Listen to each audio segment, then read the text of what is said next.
வணக்கம். நீங்கள் இணைந்திருப்பது நியூஸ் ஃபர்ஸ்டின் பிரதான செய்திகளோடு. விரிவான செய்திகளுக்கு செல்லும் முன்னர் முதலில் இன்றைய தலைப்புச் செய்திகள்.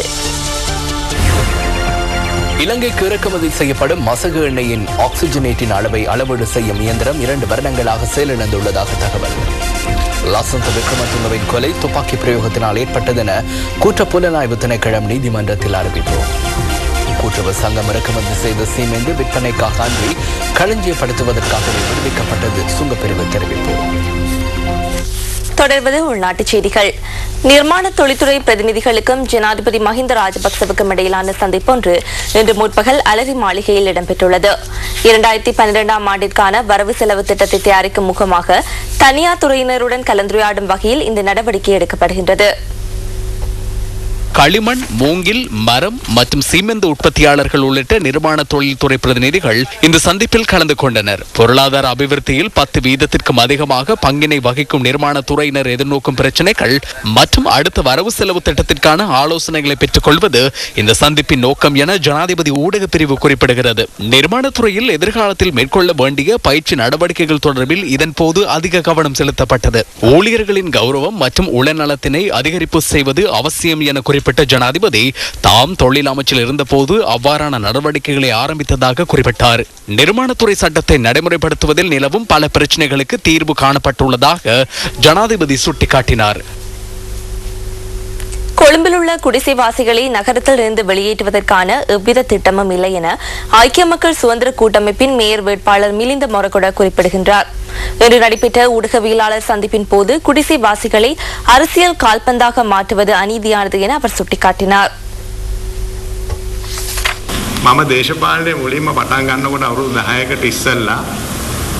இந்த அரசியலை 10 வருடங்களுக்கு முன்னர் ஆரம்பித்த சந்தர்ப்பத்தில் ஒவ்வொரு தோட்டங்களுக்கும் சென்ற போது அவற்றை கொரியா என குறிப்பிட்டனர். இன்று அவற்றை சோமாலியா என சுட்டிக்காட்டுகின்றனர். தற்போது அவை சோமாலியா என்று அழைக்கப்படுகின்றன. சோமாலியா தோட்டம் என்ற தனித்துவத்துடன் பல பரம்பரைகளின் குழந்தைகள் பிறந்து கல்வியை பெற்று முன்னோக்கி வருகின்ற சந்தர்ப்பத்தில் அந்த அறிமுகம் கௌரவத்திற்கு பொருந்துகிறதா என்பதே எனது கேள்வியாகும். கொழும்பு நகரில் உள்ள இந்த தோட்ட சமூகத்தினரை அங்கிருந்து வெளியேற்றி வேறு ஒரு இடத்திற்கு கொண்டு செல்லவோ கொழும்புக்கு வெளியே கொண்டு செல்லவோ அரசாங்கத்திற்கு எந்தவித எண்ணமும் இல்லை. தற்போது இந்த விடயமும் அரசியல் கால்பந்தாக பயன்படுத்தப்படுமாயின் அது அநீதியானது என நான் நினைக்கின்றேன். ஏனெனில் இன்று எமது தலைமுறையினர் அதனை கொண்டு அரசியல் செய்துள்ளனர். அடுத்த தலைமுறையுடன் அரசியல் செய்யப்படுமாயின் அது அநீதியாகும்.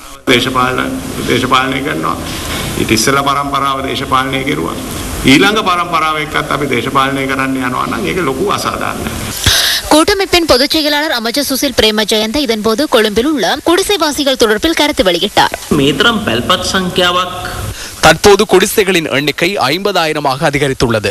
அதற்கு கொழும்பு மாநகர சபையின் நிர்வாகிகளும் ஓரளவில் பொறுப்பு கூற வேண்டும். நாட்டில் உள்ள வீடமைப்பு திட்டத்திற்கு மேலதிகமாக 1970ஆம் ஆண்டு பீட்டர் கனமன் அவர்கள் வீடமைப்பு திட்டத்தை ஆரம்பித்தார். அதன் பின்னர் பிரேமதாஸ் அவருடைய வீடமைப்பு திட்டத்தின் ஊடாக செயற்பட்டார். எனினும் தொடர்ந்து அந்த பிரச்சனை உள்ளது. தற்போது அதனை பூரணப்படுத்துவதனை அரசாங்கத்தினால் மாத்திரம் மேற்கொள்ள முடியாது. கொழும்பு மாநகர சபையின் எல்லைக்குள் மாநகர சபையின் அதிகாரிகளின் ஒத்துழைப்பு தேவைப்படுகிறது.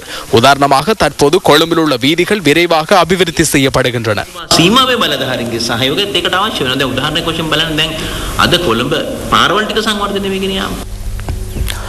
ஐக்கிய தேசிய கட்சியின் பிரதிநிதிகள் பங்கேற்ற ஊடகவியலாளர் சந்திப்பு ஒன்றில் கொழும்பு மாநகர சபை தொடர்பாக கருத்து வெளியிடப்பட்டது.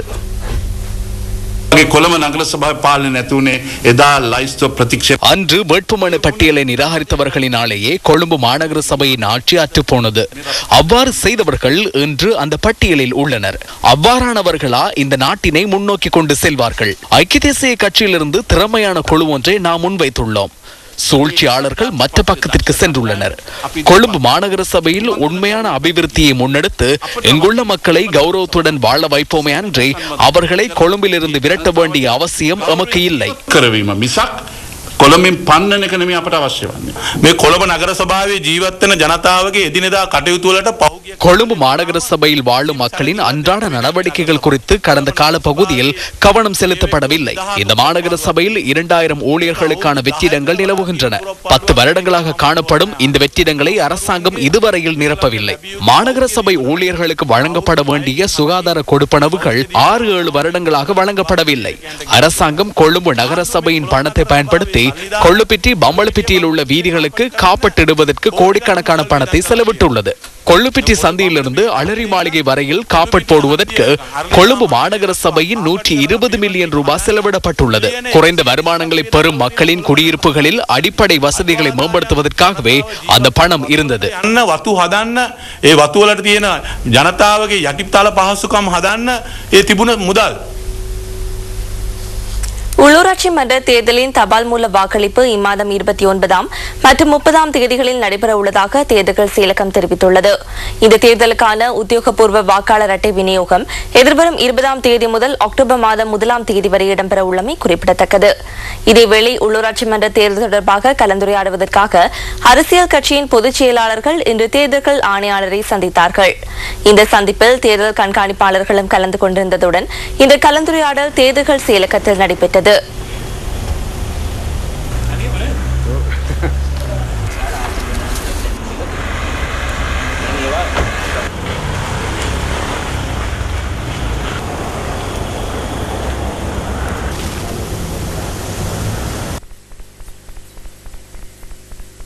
සම්පූර්ණ මැතිවරණ ක්‍රියාදාමය පිළිබඳව தேர்தல் நடைமுறைகள் தொடர்பில் தேர்தல்கள் ஆணையாளர் முழுமையாக தெளிவுபடுத்தினார்.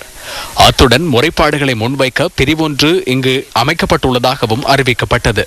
இதுவரை பாரிய அளவிலான முறைப்பாடுகள் எதுவும் பதிவாகவில்லை என போலீசார் தெரிவித்தனர். அரசியல் கட்சிகளிடமிருந்து முறைப்பாடுகள் கிடைக்கவில்லை.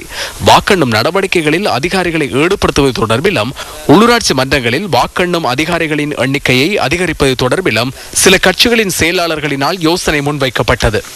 සමහර පක්ෂවල ලේකම්වරුන් ඉදිරිපත් කළා. ඒ වගේම අනවසර දැන්වීම් சட்டவிரோத பிரசாரங்கள் மற்றும் சுவரொட்டிகளை உடனடியாக நீக்குவதற்கு பதாகைகள் மற்றும் சுவரொட்டிகளை பயன்படுத்துதல் தடை செய்யப்பட்டுள்ளதாகவும் போலீஸ் மாதிபர் குறிப்பிட்டார். வாக்கெண்ணும் நடவடிக்கைகளை செயற்திறன் மிக்கதாக்குவது தொடர்பில் அதிக கவனம் செலுத்தினோம். விருப்பு வாக்குகள் தொடர்பிலான சில பிரச்சனைகள் மற்றும் சந்தேகங்களை நீக்குவது தொடர்பிலும் கருத்துக்கள் பரிமாறப்பட்டன. මොකද ගණන් කිරීමේ ක්‍රියාවලියේදී මනාප ගණන් කිරීම සම්බන්ධයෙන් මතුවන යම් යම් අවිශ්වාසයන් සැකයන් දුරු කර ගැනීම සඳහා ගත යුතු ක්‍රියාමාර්ග සම්බන්ධයෙන් අදහස් උමාරු කරගත්තේ. உள்ளூராட்சி மன்ற தேர்தல் தொடர்பில் அரசியல் கட்சிகளின் பிரதிநிதிகள் சிலர் தெரிவித்த சில கருத்துக்கள் அடுத்து. ආණ්ඩුවට නාස්තිකාර වියදම් තියෙනවා. அரசாங்கம் வீணாக செலவு செய்கின்றது. நேற்று முன்தினம் அரசாங்கம் ரஷ்யாவிலிருந்து 14 ஹெலிகாப்டர்களை கொள்வனவு செய்ய முன்பதிவு செய்துள்ளது. 14 ஹெலிகாப்டர்களும் கடனுக்கே பெற்றுக் கொள்ளப்பட உள்ளன. கடனுக்கு வாங்கினாலும் நாமே அதனை செலுத்த வேண்டும். மக்கள் செல்வதற்கு பஸ்கள் இல்லை. சில கிராமங்களில் இலங்கை போக்குவரத்து சபையின் பஸ்களும் நிறுத்தப்பட்டுள்ளன. எனினும் விஐபிக்கள் செல்ல ஹெலிகாப்டர்களை கொண்டு வருகின்றனர்.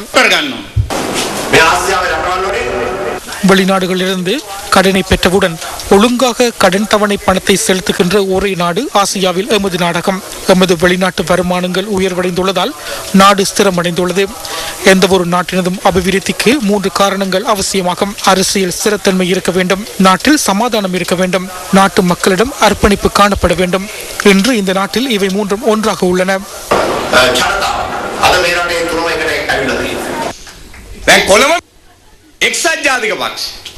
ஸ்ரீலங்கா சுதந்திர கட்சியிடம் மேயர் வேட்பாளராக பெயரிட யாரும் இல்லை. கொழும்பு, மாத்தளை, காலி, குருநாகல் ஆகிய இடங்களை பாருங்கள். ஸ்ரீலங்கா சுதந்திர கட்சி ஐக்கிய தேசிய கட்சியிடம் இருந்தே வேட்பாளர்களை இறக்குமதி செய்துள்ளது. අඩුමතරමේ නගරාධිපති අපේක්ෂක තනතුරකට හොයාගන්න මිනිහෙක් නෑ ශ්‍රී ලංකා නිදහස් පක්ෂ. එක්සත් ජාතික පක්ෂෙන් තමයි ආනයනය කරලා තියෙන්නේ. මොනවාකම් අසමගිකම් நிறுவனம் ஒன்றை பொறுப்பேற்ற பின்னர் முரண்பாடுகளை மனதில் இருந்து அகற்றி பொது உணர்வுடன் சேவையாற்ற வேண்டும். உள்ளூராட்சி மன்றங்களின் பலம் ஒற்றுமையிலேயே தங்கியுள்ளது. ஒற்றுமை, பொது உணர்வுடனேயே உள்ளூராட்சி மன்றங்களை பலமான நிறுவனங்களாகவும் பொதுமக்களுக்கு சேவையாற்றுகின்ற நிறுவனங்களாகவும் கட்டியெழுப்ப முடியும். ශක්තිමත් ආයතනයක් විදිහට මහ ජනතාවට සේවාවන් කරන්න පුළුවන් පසුබිමක් ගොඩනැගෙන්නේ. உள்ளூராட்சி மன்ற தேர்தலில் போட்டியிடும் வேட்பாளர்களுக்கு சம உரிமை வழங்கும் வகையில் கருத்துக்களை வெளியிட சந்தர்ப்பம் வழங்கும் வேட்பாளர்கள் விசேட தொகுப்பு அடுத்து.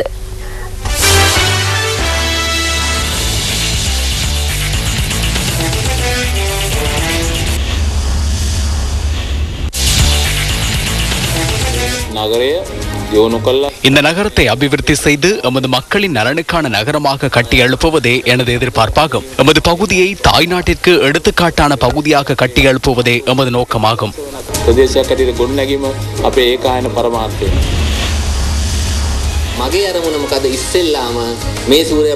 சூரியவெவ பிரதேச சபையில் ஐக்கிய தேசிய கட்சியை நிலைநாட்டுவதே எனது நோக்கமாகும். கிராமங்களில் உள்ள ஏழை மக்கள் நகரங்களுக்கு செல்லக்கூடிய வகையிலான சிறந்த பாதைகளை அமைத்துக் கொடுப்பதும் எமது நோக்கமாகும்.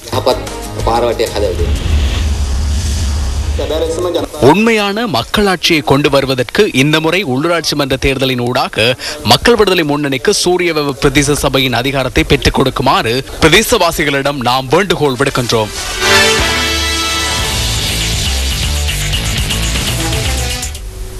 அவசர கால சட்டத்தை நீக்கியதாக அரசாங்கம் தெரிவித்த போதிலும் வேறு விதிமுறைகளூடாக அது நடைமுறைப்படுத்தப்படுவதாக மக்கள் விடுதலை முன்னணி குறிப்பிடுகின்றது.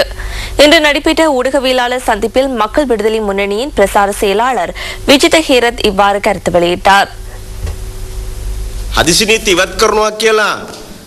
அவசரகால சட்டத்தை நீக்குவதாக போய் கூறி மறைமுகமாக பயங்கரவாத தடை சட்டத்தில் திருத்தத்தினை மேற்கொண்டு அந்த நடவடிக்கையினை முன்னரை போன்றே தொடர்ந்து முன்னெடுப்பதுடன் புதிய சட்ட மூலம் ஒன்றை பாராளுமன்றத்தில் கொண்டு வருவார்கள் எனின் தற்போது மேற்கொள்ளப்பட்டுள்ள நடவடிக்கை முற்று முழுதான பொய்யான ஏமாற்று நடவடிக்கையாகும்.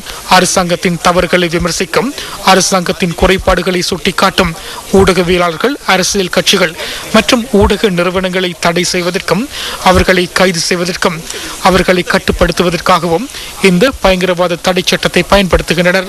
அவசரகால சட்டம் என்ற இந்த பயங்கரமான பாம்பின் தோல் கலட்டப்பட்டுள்ள போதிலும் பாம்பு இன்னும் இருக்கின்றது.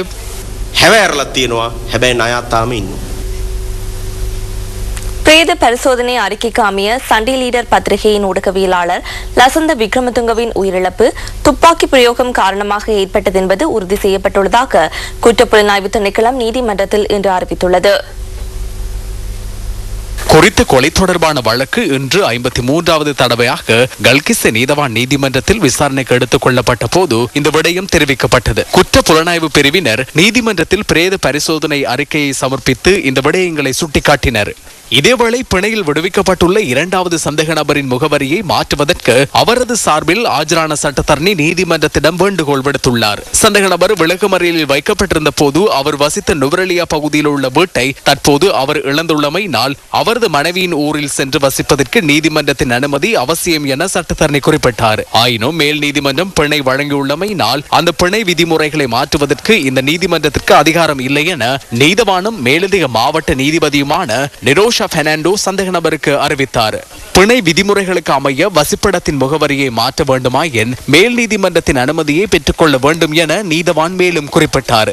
இந்த வழக்கு விசாரணை இந்த மாதம் 15ஆம் தேதி வரை